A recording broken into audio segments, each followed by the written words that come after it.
오늘은 중국이 2025년 열병식에서 새롭게 공개한 레이저 무기 LY1에 대해 깊이 이야기하겠습니다. LY1은 단순히 또 하나의 신무기가 아니라 미래 전쟁의 성격을 바꾸는 상징적인 존재로 주목받고 있습니다.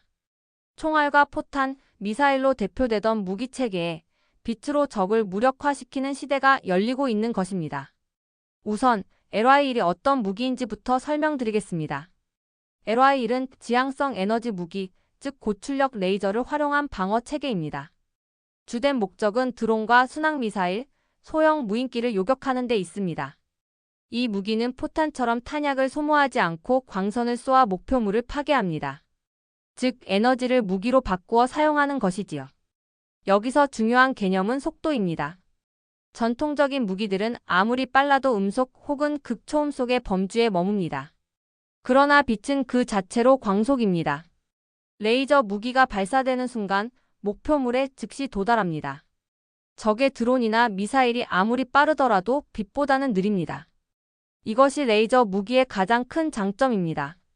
LY1은 중국이 보여준 최초의 실용화된 고에너지 레이저 무기로 평가됩니다. 열병식에서 차량 탑재형 모델이 공개되었고 일부는 해군 함정에도 설치 가능한 형태로 추정됩니다. 차량에 탑재된 LY1은 기동성과 즉응성을 갖추고 있어 특정 지역의 방어를 신속히 수행할 수 있습니다. 특히 대규모 드론 군집 공격, 즉 수험 공격에 대응하는 수단으로 주목받습니다. 드론은 현대전에서 점점 더 큰 위협이 되고 있습니다. 값싸고 작으며 대규모로 동시 투입할 수 있습니다. 하지만 방어하기는 쉽지 않습니다. 만약 드론이 수십 대, 수백 대 몰려온다면 기존의 미사일이나 대공포로 모두 막아내기는 거의 불가능합니다. 그 이유는 비용과 속도입니다. 드론 하나에 미사일 한 발을 쓰면 손해이고 장전 시간도 오래 걸립니다. 하지만 레이저 무기는 다릅니다. 광선을 발사하는 데 드는 비용은 전기 에너지뿐입니다. 한 번 충전하면 수십, 수백 발을 쏠 수 있고 발사 속도는 사실상 무제한에 가깝습니다. 이 점이 LY1의 가장 큰 무서움이자 매력입니다. 이제 LY1의 기술적 특징을 조금 더 살펴보겠습니다. 우선 고출력 에너지를 좁은 광선으로 집중시켜 목표물을 가열하고 파괴합니다. 드론의 외피를 태워 회로를 망가뜨리거나 탄두를 폭발시키거나 날개를 녹여 추락시킵니다. 또한 순항 미사일 같은 목표물도 요격할 수 있습니다. 레이저가 맞는 순간 미사일의 센서나 유도 장치가 망가져 정확도를 잃게 됩니다. LY1은 또한 보급 문제에서도 혁신적입니다. 기존 무기는 포탄과 미사일을 계속 보급해야 하지만 레이저 무기는 전력만 있으면 됩니다.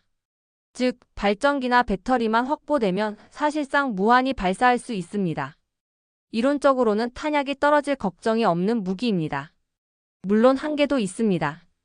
레이저 무기는 날씨와 환경에 영향을 받습니다. 비, 안개, 먼지, 연막은 레이저의 효과를 약화시킵니다. 또한 발사 시 강력한 열이 발생하기 때문에 냉각 시스템이 반드시 필요합니다. 연속 발사가 가능하지만 일정 시간 이상 발사하면 과열로 인해 잠시 멈춰야 합니다. 이 점은 아직 극복해야 할 과제입니다. LY1이 열병식에 등장한 것은 단순한 과시가 아닙니다. 중국은 미래 전쟁의 방향을 제시하고 있습니다. 앞으로의 전장은 무인 드론, 극초음 속 미사일, 전자전, 사이버전이 중심이 될 것입니다. LY1은 그 중에서도 무인 위협에 대한 방어 수단으로 큰 의미가 있습니다. 또한 LY1은 단순히 전술적 방어가 아니라 전략적 메시지를 담고 있습니다. 중국은 우리는 전통적인 무기뿐 아니라 미래의 무기에서도 세계 최첨단에 있다는 것을 보여주고 싶었습니다. 이는 미국과의 기술 경쟁에서 뒤처지지 않는다는 자신감의 표현이기도 합니다. 미국 역시 이미 고출력 레이저 무기 개발을 진행하고 있습니다. 미 해군은 아를레이 버크급 구축함에 레이저 무기를 시험 장착한 바 있고 미 육군도 스트라이커 장갑차에 레이저 무기를 탑재했습니다. 이스라엘 또한 아이언빔이라는 레이저 방어 체계를 개발하고 있습니다. 중국의 LY1은 바로 이러한 세계적 흐름에 맞서 중국도 독자적인 길을 걷고 있다는 것을 보여준 것입니다. 그렇다면 LY1의 등장이 국제사회에 어떤 의미를 가질까요? 첫째, 전쟁 비용의 혁신적 변화입니다. 만약 드론 한 대가 1만 달러라고 가정했을 때 미사일 한 발로 막는데 100만 달러가 든다면 이는 지속 불가능한 싸움입니다. 하지만 레이저 무기라면 전기 에너지 몇 달러만으로 대응할 수 있습니다.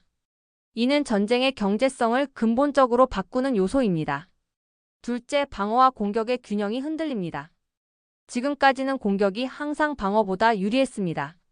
싸고 빠른 드론으로 공격하면 방어자는 고가의 미사일을 쏴야 했기 때문입니다.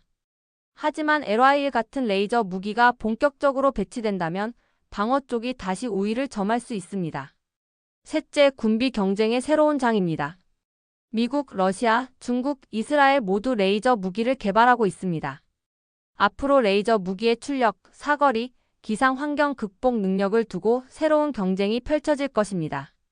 이는 마치 냉전 시기의 미사일 경쟁처럼 21세기판 광선 전쟁이라 불릴 수도 있습니다. 중국이 LY1을 열병식에서 공개했다는 것은 이미 기술적 자신감이 있다는 뜻입니다. 비록 완전한 실전 배치 단계는 아닐지라도 적어도 대중 앞에 공개할 만큼 성숙한 단계에 도달했음을 의미합니다. 이는 군사력뿐 아니라 선전 효과에서도 큰 의미를 가집니다. 국민에게는 자부심을, 외부 세계에는 억제력을 동시에 보여주는 것이지요.